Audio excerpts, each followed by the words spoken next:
Y dándole paso a Pauli y a Sandra, que nos traen hoy un tema, como siempre, muy, muy interesante. No sigue Audulens. ¿O sí? ¿La canción cómo se llama? La del el reggaetón, es el... Las 12. Sí, la que te puse el otro día, no recordaba Sí, lo que te había dicho, sí. Bueno, María José, buenas tardes, gracias por estar aquí.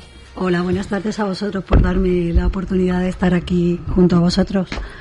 yo me gustaría contar, antes de empezar a preguntarle cosas sobre el síndrome de síncope, ¿cómo nos hemos conocido, María José? Porque tú y yo nos conocemos ya, de hace unos años. Unos años, sí. ¿Cómo fue que nos conocimos, te acuerdas? Sí, me acuerdo perfectamente, Pauli. ¿Te acuerdas que me escribiste un WhatsApp que querías calendarios porque tu hija Alejandra había hecho una foto para un calendario solidario y precisamente la foto estaba con mi hijo Alejandro, entonces tú te pusiste en contacto conmigo porque querías calendarios y claro, yo me escribí Pauli, pensaba que eras una chica. Cuando quedas, No eres la primera. Cuando quedamos en la puerta de casa y veo un señor ahí que, bueno, y nada, pues empezamos a conocernos por el mero hecho de que querías colaborar con nosotros con calendarios. La compra de unos calendarios, sí. De que estaba Alejandra con el equipo de Europa FM. Exacto. Pues así nos conocimos, oyentes de Radio Gabá. Es decir, ¿y qué pasa? Pues que entonces cuando yo daba clases, pues la invité un par de veces o tres, no sé cuántas viniste a dar clase, al grado superior de educación infantil, para dar a conocer sencillamente lo que intentamos con este programa, dar a conocer qué es ese síndrome que se llama 5P menos, porque hay que poner un guión, 5P menos. Pues el síndrome 5P menos es una deleción en una parte del cromosoma número 5. Tienen una parte del brazo corto del cromosoma perdido y, por tanto, pues una parte de información genética que les falta. Y se llama síndrome 5P menos porque así es conocido genéticamente y un poco más el nombre no tan, no lo sé, yo siempre digo despectivo, el cri du chat o maullido de gato, que es como normalmente se le conoce. ¿Y por qué se le conoce así? Se le conoce como maullido de gato porque nuestros niños al nacer tienen todos el llanto muy agudo como el maullar de un gato. ¿Y qué otras características tienen? Pues bueno, hay muchísimas características, pero que los una a todos por igual te diría que el llanto sí es por el estrechamiento que tienen en la laringe, es una cosa que sí que con el paso de los años no es tan significativo. Hipopastia, ¿no? Sí, se llama exacto. Eso. Lo iba... Hipopastia, es que hemos hecho los deberes, nos hemos informado. Sí, ya veo. Luego tienen microcefalia, la gran mayoría.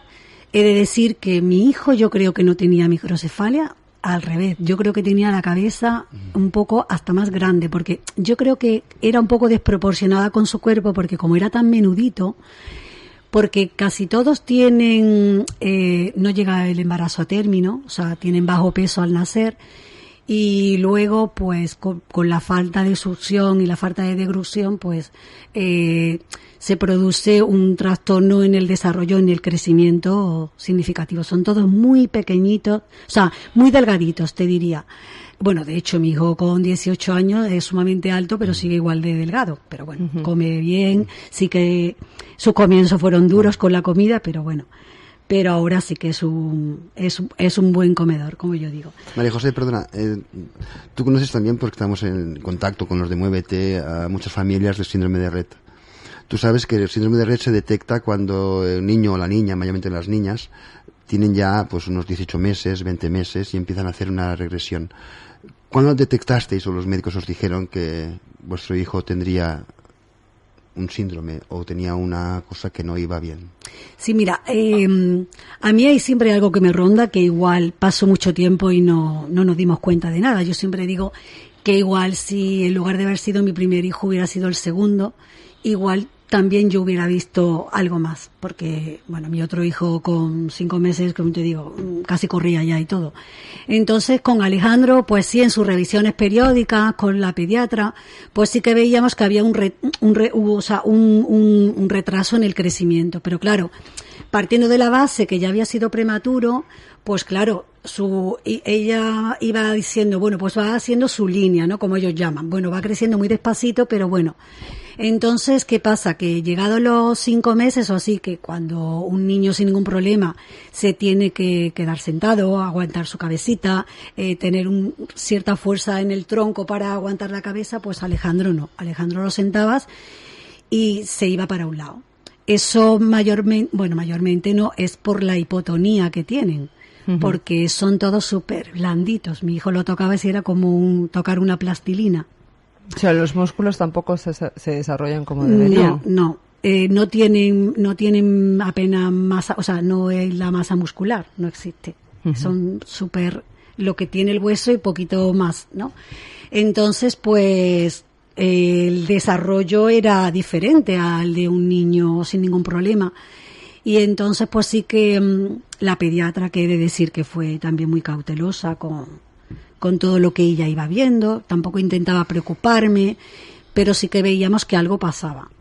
Y ya llegados los 5 meses, 6 meses o así, pues ella decidió hacer un cariotipo, que fue donde se descubrió.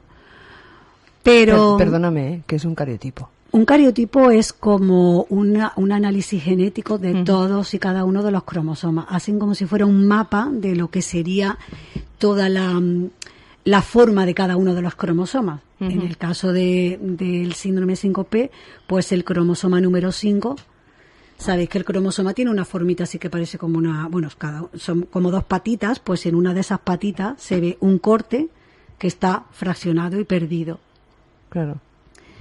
Y nada, te muestran, cuando te dan el cariotipo, te dan un mapa donde se ven cada uno de los cromosomas y tú ya ves en ese cromosoma número 5 que le falta un trocito. De ahí viene el dibujo que tenéis en la asociación. Exacto. Y que realmente son de colorines, ¿no? Sí. Y falta un trocito. Sí. Y que tú estás ahora en la asociación, a ver si lo digo bien, ADAIS. Sí. Luego hablaremos de ello. Sí. Sigue con ello. Sí. Bueno, sí, dime. No, te iba a preguntar si tienen tratamientos, o sea, una vez cuando ya al final dices que la doctora fue con cautela, sí, pero entiendo que ya empezó a ver por dónde se orientaba Alejandro, ¿no? O sea, la enfermedad que tenía. Había una serie de rasgos, incluso a nivel facial, que se podían apreciar porque tenía las orejas así de implantación baja, tenía la mandíbula así como retraída un poquito para adentro, y luego eso, sobre todo la hipotonía, y que ese desarrollo normal de un niño, pues él no lo tenía, porque ahí todavía no se podía ver que iba a tener una discapacidad intelectual, era muy pequeñito y todavía pues no se detectaba, claro. Y he de decir que la gran mayoría de los niños son diagnosticados al minuto cero de nacer, o al poco tiempo de nacer.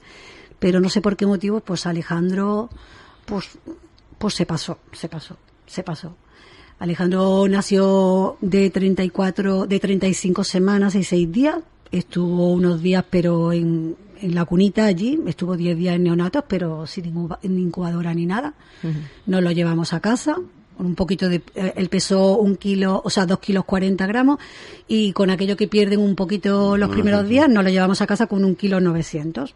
Poquito. Muy poquito, sí. Y además era muy difícil amamantarlo porque no tenía fuerza de succión. Claro, sí. Entonces, pues, yo me extraía leche y se la dábamos con biberón, pero comía poquito, despacito pero bueno, sí que iba ganando peso muy despacito, pero sí que iba un poco en su línea, como a mí me decían, en su línea. Claro, al ser prematuro, pues tampoco. Sí. ¿Y una vez diagnosticado, hubo tratamiento o tampoco? O es que no. Bueno, una vez diagnosticado, pues lo primero es una lluvia de visitas médicas, neurólogo, genetista, psicólogo, para ver.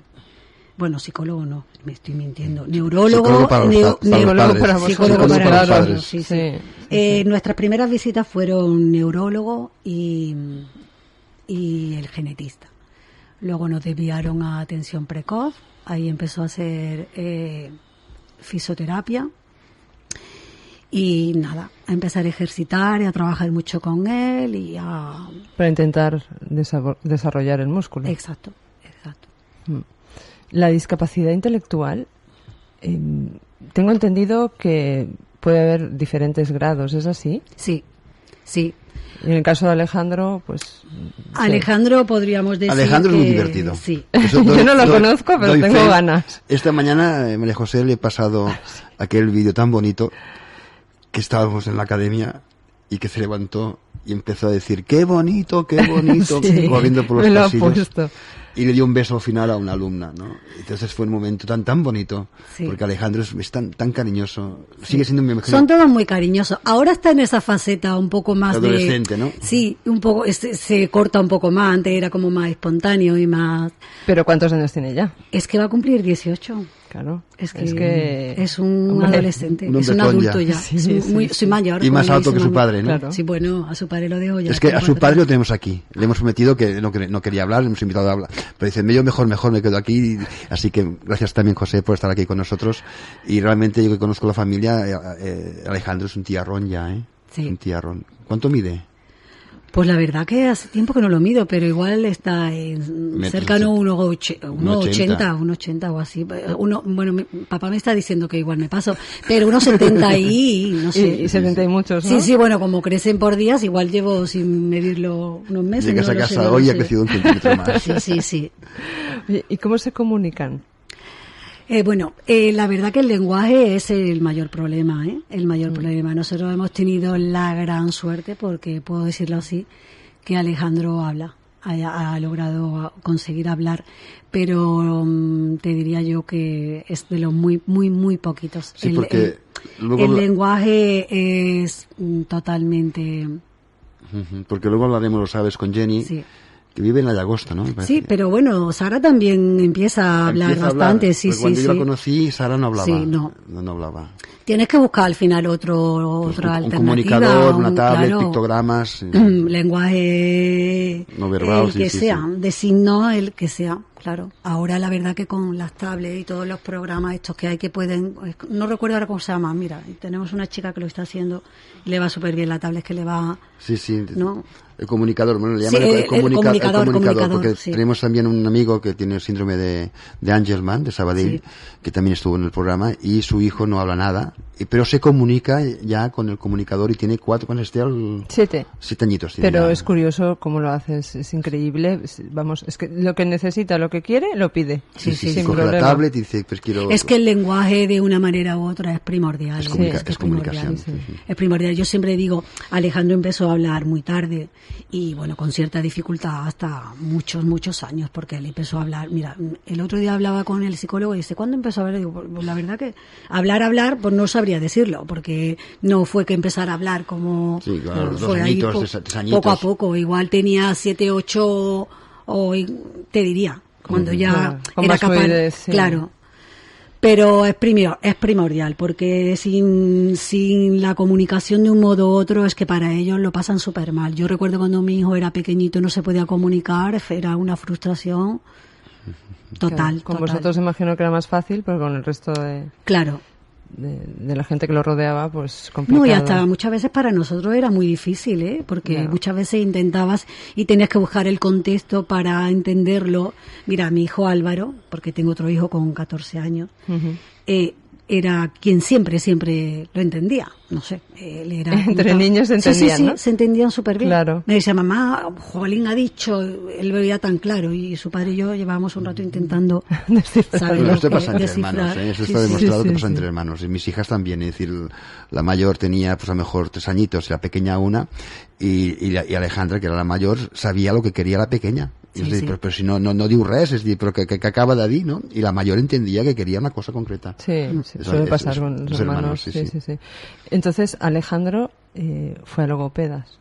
Sí, Tuvo desde... que- Te digo, empezar a ir a logopeda tendría como 4 años así, porque primero te dicen que tiene que haber intención de lenguaje. Claro. Y entonces si no hay intención de lenguaje, pues como que te van... Pero sí que él con 4 años así empezó a ir a logopedia. ¿Y qué otras terapias ha hecho? Bueno, es que hemos hecho un poco de Equinoterapia. todo. Cuenta. Equinoterapia no hemos hecho, ¿eh? Equinoterapia Vaya. no hemos hecho, no. Fíjate, yo creo que ha sido la única cosa que nos ha faltado. Pero, ¿qué te digo? Desde, bueno, fisio, como te he dicho, porque Sí. eso fue primordial para Doctor muscular, sí. natación, evidentemente, deporte todo el habido y por haber. ¿Qué deporte le gusta más? Ahora el básquet. El básquet, claro, Sí. pues Y juega. es alto. Sí. Sí. ¿Y juega con algún equipo? No tienen una liga, está en un grupo de chicos todos como él. He de decir que han creado un grupo fantástico, que son los Magic Marina. Y juegan, lo pasan bien, están intentando formar un equipo y encontrar así entrar en una liga, pero bueno, todavía tienen que pulir bastante. Bueno, sí, pero están jugando. Sí, pero sí, están jugando, bueno. Y sociabilizan, que es lo importante. Lo importante. ¿Y qué más ha hecho aparte de básquet? Papá. Terapia ocupacional, seguro también. También ha hecho. Seguro. Sí. Uh-huh. Sí. Fijaros que dice papá, a ver si le echa aquí el cable. A mí una cosa que me interesa mucho, el tiempo vuela, es en las escuelas. Es decir, como profesor, fue a una escuela normal, fue a una escuela inclusiva, ahora con 18 años, ¿cuál es su futuro, su presente? Es decir, un niño con síndrome de niño, un joven ya, porque es un joven. Sí. ¿Cómo fue el proceso de la escuela, los maestros, los recursos, las ayudas de la Generalitat?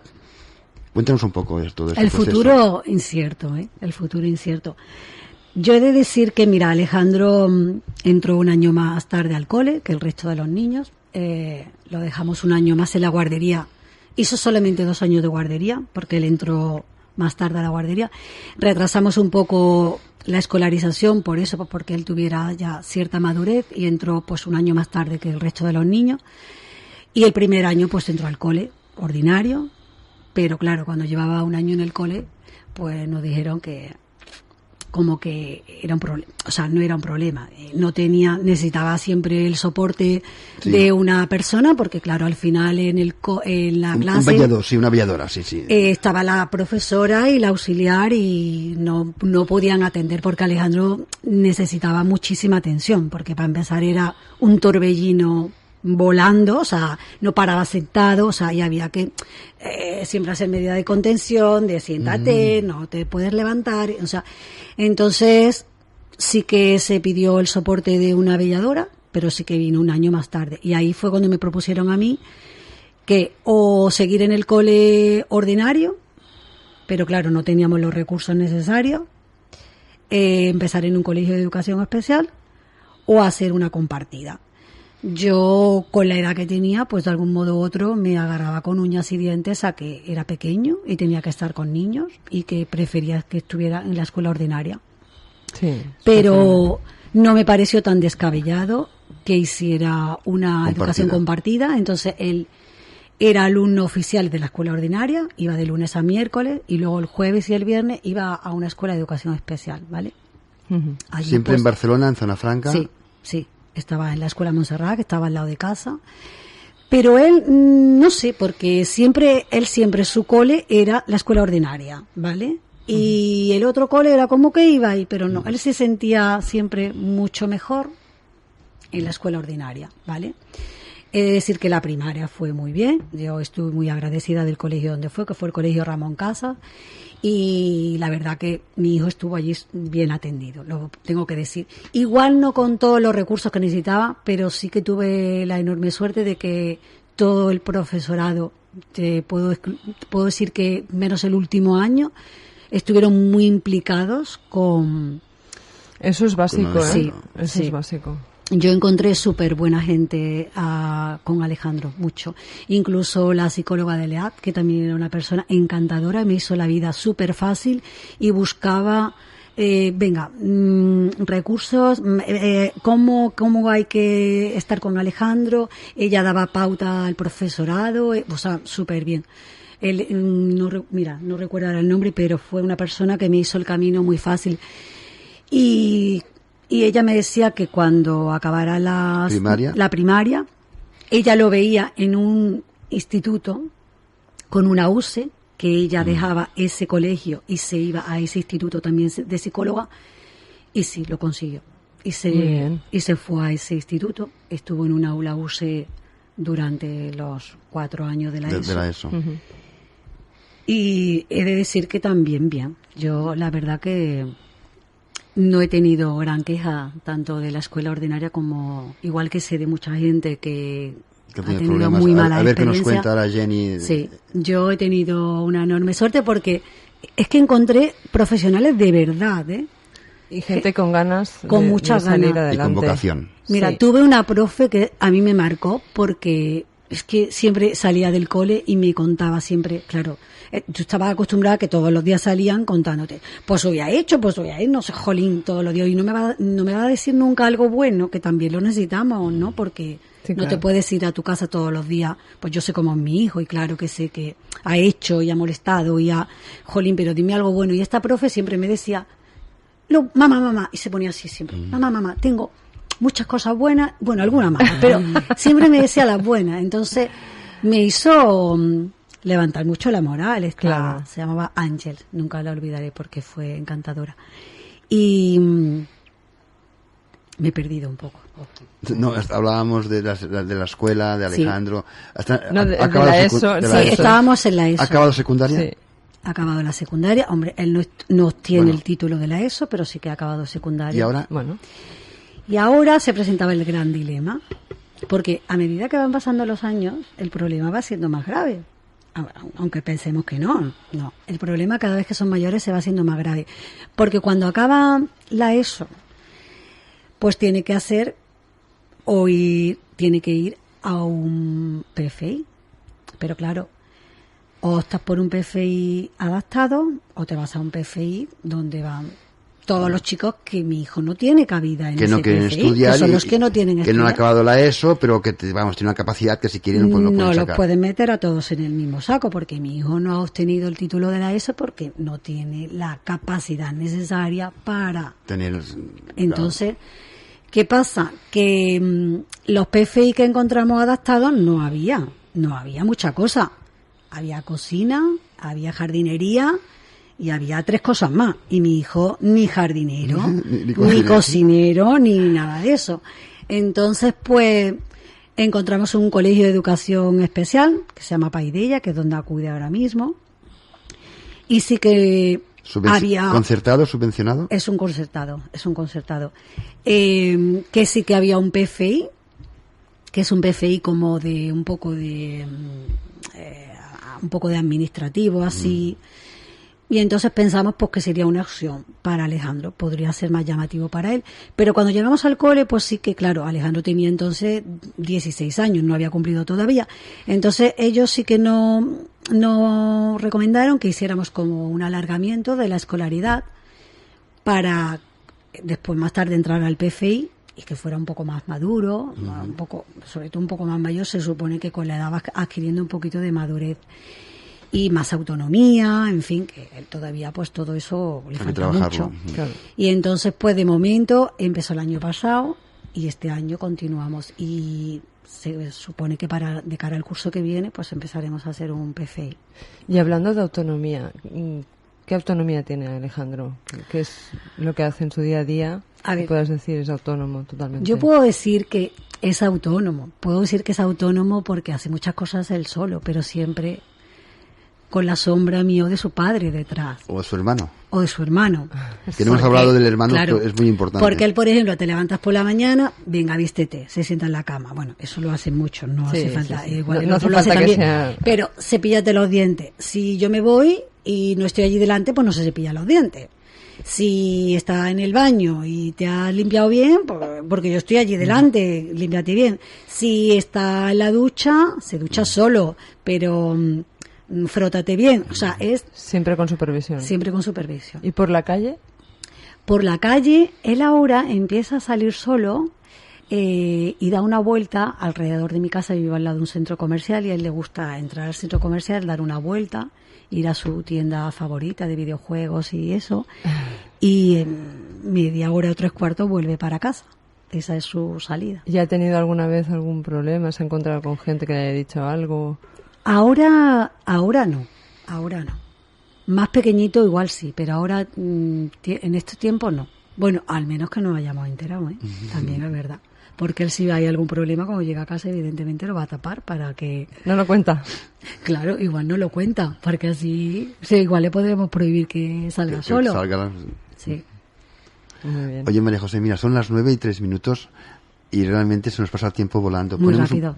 Ponemos un poquito de música Sí. y descansamos unos 2 minutos, bebemos agua y hablamos de la asociación, que me interesa mucho que hables un poco lo que hacéis ahora, cómo está la investigación, que aún no hemos hablado de cómo está la investigación en Espanya. Doncs aquí estem altre cop amb la Maria José Oteros, de síndrome de 5P, i també tenim a l'altra línia una amiga també de Maria José, i també té una nena, Sara, amb 5P, que ara entrarà d'aquí uns minuts. Però què nos contabas del perro rápido? Que es de sí, que cuando hablábamos de las terapias, me estaba remontando a tiempo atrás. Y claro, se me olvidan muchas cosas, pero por ejemplo hay ahora una que está Alejandro súper contento, que él va a una terapia canina. Va cada lunes con un perro y está enormemente contento con su perro. El verano ha sido incesante cuando empezamos con el perro. Y su mayor fan ahora sería tener un perro en casa, que estamos... ¿No tenéis? No tenemos, estamos en debate. Bueno, ya sabéis quién va a ganar. No quieres perro en casa. El padre dice que no quiere perro en casa, pero en el caso de Alejandro yo creo que sí, que realmente sería una herramienta. Sí, porque no, eso... no me meto, ya digo mi opinión como pedagogo, ¿no? Es decir, aquí no me meto. Yo creo que el trabajo que hace la psicóloga y la cuidadora con el perro y estos chicos es increíble. Jamás pensé que pudieran trabajar tantos aspectos a través de un animal. Vamos. Sí, sí, está claro. Y lo que queríamos comentar muy rápido también, el tema de ADAIS, de la asociación. Sí. Cuéntanos. Sí, nosotros pertenecemos a una asociación que se llama ADAIS, que es Asociación de Apoyo e Investigación al Síndrome 5P-, ¿vale? Uh-huh. Nosotros llevamos no mucho tiempo. Estamos un grupo de familias distribuidos por todo el territorio nacional y nuestra base principal era dar apoyo a todas esas familias que empiezan en este camino cuando tienen un diagnóstico, que se encuentran solos, porque al final cuando tienes el diagnóstico, aparte de aterrador, es que necesitas una serie de apoyos y una serie de cosas que el médico, ni el neurólogo, ni el psicólogo en ese momento. Sí. Pero el hecho de conocer a otros padres que han pasado o están pasando por lo mismo es importantísimo, ¿eh? Sí, es pues decimos a nuestros oyentes que si quieren más información sobre el síndrome, tienen la página web síndrome5p.org. síndrome5p.org, y que es una ONG que realmente estáis registrados como una ONG y queréis pues dar a conocer y dar ser un punto de apoyo para otras familias de toda España que tengan ese síndrome.